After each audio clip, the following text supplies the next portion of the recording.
Hello and welcome to another edition of Bookruption. I'm your host, Phil Jean Kane, and today's book is Judith of the Godless Valley by Honore Willsie Morrow, written in 1924.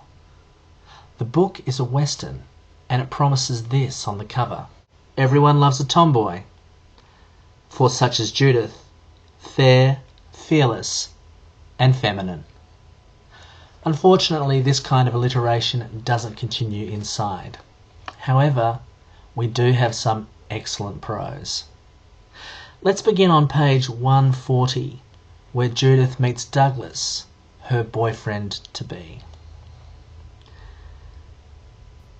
Judith, how do you suppose Inez will end? Doug asked.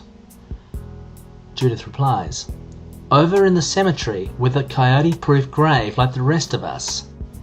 Judith is somewhat of an action woman, a tomboy, so she gets on her horse. Hoopla. Judith spurred the nervous Hoopla into 5 minutes of active bucking. Then she leapt from the saddle and came to perch on the fence beside Douglas. Her gaze wandered from his wistful face to the eternal crimson and orange clouds rolling across Fire Mesa. Outside of my riding, she said slowly, I get most happiness out of my eyes. Douglas followed her gaze. Inez likes it too, he said somewhat irrelevantly. Judith nodded. She's a funny person, reads almost nothing but poetry. She's got one she always quotes when she and I are looking at Fire Mesa, as she and Doug are doing now. What is it?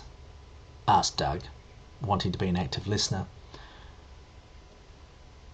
A fire mist and a planet, a crystal and a cell, a jellyfish and a saurian, and caves where the cavemen dwell.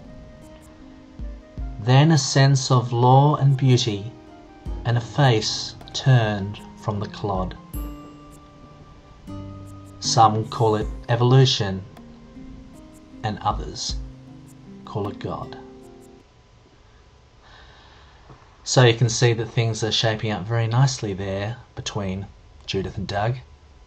God's been mentioned, and obviously there's a lot of tension between the two of them. That's in the Trip to Mountain City chapter of Judith of the Godless Valley by Honore Willsie Morrow, written in 1924. May the next book you read be as fine as this one. Goodbye.